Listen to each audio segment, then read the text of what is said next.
Hallelujah. ಯಾರಾದರೂ ಯೇಸು ಕ್ರಿಸ್ತರಲ್ಲಿ ಒಂದಾದರೆ ಅವ್ರು ಏನಾಗ್ತಾರಂತೆ? ಹೊಸ ಸೃಷ್ಟಿ. ಏನದ್ರ ಅರ್ಥ? ಹೊಸ ಸೃಷ್ಟಿ, ಹಳೆ ಸೃಷ್ಟಿ ಏನು? ಹಳೆಯದೆಲ್ಲ ಅಳಿದು ಹೋಗ್ತದೆ. ಏನು ಅಳಿದು ಹೋಗ್ತದೆ? ಎಲ್ಲವೂ ಹೊಸದಾಗ್ತದೆ. ಏನು ಹೊಸದಾಯ್ತು? ಏನು ಅಳಿದು ಹೋಯ್ತು? ಏನೆಲ್ಲ ಅಳಿದು ಹೋಯ್ತು ಅಂದರೆ, ನಮ್ಮಲ್ಲಿ ಬಂದಂತಹ ಆದಾಮನ ಸ್ವಭಾವ ಅಳಿದು ಹೋಯಿತು. ಆದಾಮನ ಆತ್ಮ ಹೋಯಿತು, ಕ್ರಿಸ್ತನ ಆತ್ಮ ಒಳಗಡೆ ಬಂತು.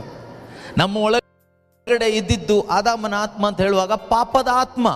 ಪಾಪಾತ್ಮರಾಗಿದ್ದೆವು ನಾವೆಲ್ಲರೂ. ನಾವು ಯಾಕೆ ಪಾಪಿ ಅಂದರೆ, ಪಾಪಿಯ ಒಂದು ಆತ್ಮ ನಮ್ಮೊಳಗಡೆ ಇದ್ದಿದ್ದರಿಂದ ನಾವು ಪಾಪಿಗಳಾಗಿದ್ವಿ. ನಾವೀಗ ಹೇಗೆ ದೇವರ ಮಕ್ಕಳಾದ್ವಿ? ದೇವರ ಆತ್ಮ ನಮ್ಮ ಒಳಗಡೆ ಇರೋದ್ರಿಂದ ನಾವೀಗ ದೇವರ ಮಕ್ಕಳಾದ್ವಿ. ಅಷ್ಟೇ, ಸಿಂಪಲ್. ಪಾಪದ ಆತ್ಮ ನಮ್ಮ ಒಳಗಡೆ ಇದ್ದಿದ್ದರಿಂದ ನಾವು ಪಾಪಿಗಳಾಗಿದ್ವಿ.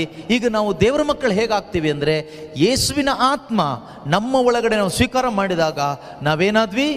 ದೇವರ ಮಕ್ಕಳಾದ್ವಿ.